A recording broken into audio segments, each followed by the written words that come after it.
Belanda punya perhatian, tidak usah khawatir, tidak usah khawatir, coba rebahkan di pangkuan saya, itu ditaruh. Dan ketika itu lumayan bisa diatasi sampai di Medan, dan Bung Karno mengucapkan terima kasih kepada si tentara Belanda. Nah itu ya.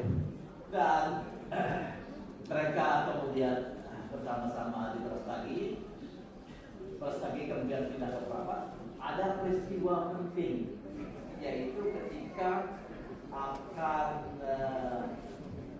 diadakannya berbagai langkah-langkah, mungkin juga ada perhatian dunia ya. Perlu diketahui bahwa saya pada saat ini sedang ada perundingan di New York, dan ada keinginan pegawai dapur untuk memberi makanan, karena tidak makanan yang diberikan kepada para anak itu kurang, namanya Ludin. Lalu dia beritahu menyampaikan kepada pimpinan pengawal kalau dia akan menambahkan pada 14 Agustus perundingan di Lake Success itu Bumpa Yerusalem ditetapkan sebagai Menteri Luar Negeri. Sebelumnya beliau kabinet Syahrir, beliau hanya sebagai Menteri Muda Luar Negeri, tapi sekarang dia diangkat sebagai Menteri Luar Negeri. Kita nggak tahu. Saya perkirakan Soekarno memberi sinyal kepada kabinet atau kepada Ahmad Syarifudin agar Haji Agus Salim diangkat sebagai Menteri Luar Negeri. Nggak tahu bagaimana ceritanya kedatangan Haji Agus Salim dari New York itu terlambat karena kabinet sudah terbentuk pada bulan Juli. Tapi pada kedudukan sebagai Menteri Luar Negeri, terasa yang tidak terhingga hebatnya.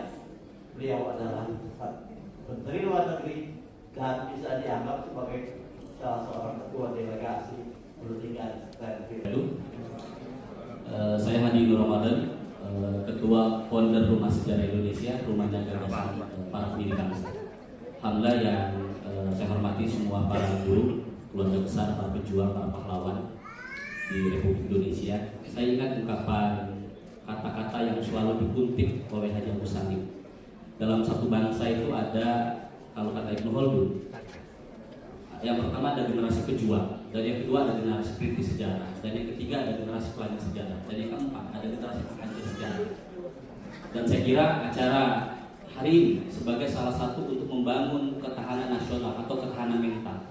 Tidak ada cara alat yang ampuh untuk membangun nasionalisme, dan tidak ada cara kita belajar sejarah dengan baik dan benar.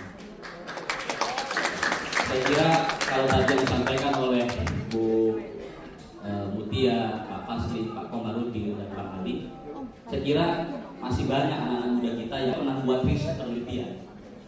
Alhamdulillah saya baru menulis komik Haji Agus Salim. Jadi banyak gagasan-gagasan para pendiri bangsa kita, gagasan-gagasan besar. Tapi kita terjebak dengan yang namanya nostalgia. Ada sebuah ungkapan besar dari ulama India yang bernama Abu Hasan Al-Nadwi. Kata Abu Hasan Al-Nadwi, orang yang selalu mempelajari sejarah menandakan dia orang malas, mufan. Tapi orang yang tidak pernah mempelajari sejarah menandakan dia orang bodoh. Mengapa Al-Quran selalu mengisahkan kepada kita tentang peristiwa-peristiwa besar? Dan yang menarik ketika Al-Quran itu mengisahkan selalu di akhir kalimat afala yatafakkarun, afala yatazakkarun. Itu yang pertama. Dan yang kedua, saya berharap besar kepada sahabat saya Pak Ibo, Bang Ali, ya, sahabat saya ya, Pak Prof. Osmi Jalal. Saya banyak mengumpulkan karya-karya ulama Minang di rumah. Alhamdulillah baru 22.000 karya-karya ulama Minang. Ada Haji Agus Salim, ada Bung Syahrir, Bung Hatta, dan sebagainya. Kelemahan generasi kita hari ini adalah kita memunculkan para pendiri bangsa kita.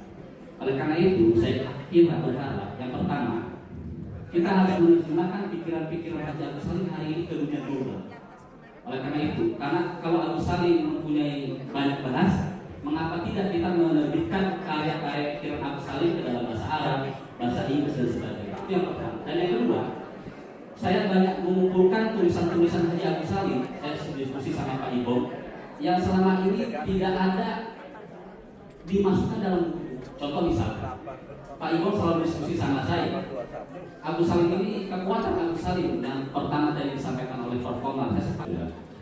Bismillahirrahmanirrahim. Assalamualaikum warahmatullahi wabarakatuh. Itu depannya Pak ya. Wabarakatuh. Saya dari Tasikmalaya sengaja datang ke undangan ini yang sangat luar biasa bagi kami. Melihat daripada pemaparan para sejarah juga tadi para para pembicara yang sangat luar biasa, bagi kami adalah satu pelajaran yang sangat luar biasa. Melihat daripada sosok Haji Agus Salim ketika di Kota Mekah melayani jamaah haji, yakin beliau adalah penuh dengan keikhlasan. Akan tetapi pada saat ini haji adalah menjadikan suatu hal dari Kementerian Agama, itu adalah menjadi banyak hal-hal dengan keuangan, sehingga ini adalah perlu ada perubahan. Contoh yang dilakukan oleh Haji Agus Salim tadi, mudah-mudahan Kementerian Agama ikhlas dalam melayani jamaah ini, bukan masalah urusan materi. Yang kedua adalah begitu banyak para pelajar, siswa baik SD maupun sampai perguruan tinggi tidak tahu siapa pahlawan nasional, termasuk di dalamnya adalah Agus Salim. Bahkan foto-foto pun para pahlawan nasional di sekolah sudah tidak ada. Yang ada adalah foto presiden dan wakil presiden. Mohon kepada forum yang ada di sini mengajukan kepada pemerintah pusat, terutama Kementerian Agama, foto-foto pahlawan nasional yang berjuang dengan luar biasa bagi saya jihad dalam konteks negara Republik Indonesia. Maka kami untuk mengajukan dari forum ini adalah ada pelajaran juga pahlawan-pahlawan nasional yang sudah hilang di permukaan Indonesia. Sekian, wassalamualaikum warahmatullahi wabarakatuh. Karena keterbatasan waktu Pak ya, dari beberapa pertanyaan dan tanggapan yang mungkin Bapak narasumber semua mungkin bisa memberikan langsung closing statement langsung. Mungkin terakhir ini ada Dr. Eli Wartimoliki ini. Terima kasih atas waktunya. Langsung saja saya sangat tergugah melihat tayangnya tadi semuanya dan apa yang disampaikan oleh narasumber juga dari para penanggap. Saya melihat memang sangat khawatir sekali dengan pendidikan, ya, sangat khawatir. Saya cuma bertanya atau sekaligus memberikan usulan. Melihat kurikulum nasional kita yang demikian amburadul, tidak tahu arahnya kemana, saya ingin bertanya, khususnya di Sumatera Barat, kalau secara nasional tidak bisa diajarkan tentang tokoh-tokoh atau pahlawan yang telah memberikan begitu besar jasanya kepada bangsa ini, apakah di Sumatera Barat sendiri pelajaran ini tidak termasuk muatan lokal misalnya? Dan kita dulu belajar sejarah cuma tulisan, angka, tahun, kemudian nama-nama. Tapi kalau ditayangkan gambar-gambar tadi, bagaimana Haji Agus Salim bertemu dengan orang Belanda, bagaimana beliau dengan Bung Karno dan lain sebagainya, itu akan sangat menggugah anak-anak muda untuk bisa juga ingin menjadi seorang Agus Salim seperti itu. Jadi itu saya ini mungkin hanya menjadi kurikulum di sekolah, baik itu nasional ataupun muatan lokal, tapi jadikanlah ini sebagai aktivitas, kegiatan, perlombaan dan lain sebagainya, sehingga rasa itu muncul di Gen Z yang dikatakan sekarang ini banyak sekali permasalahannya terutama malas. Ya, terima kasih. Assalamualaikum warahmatullahi wabarakatuh. Menjatuhkan rezim, padahal Pak Bang Hariman Serikar ini kerjanya menjatuhkan rezim kerjanya. Baiklah, kita minta berbagai dari berbagai pertanyaan mungkin langsung dirangkum semua oleh narasumber.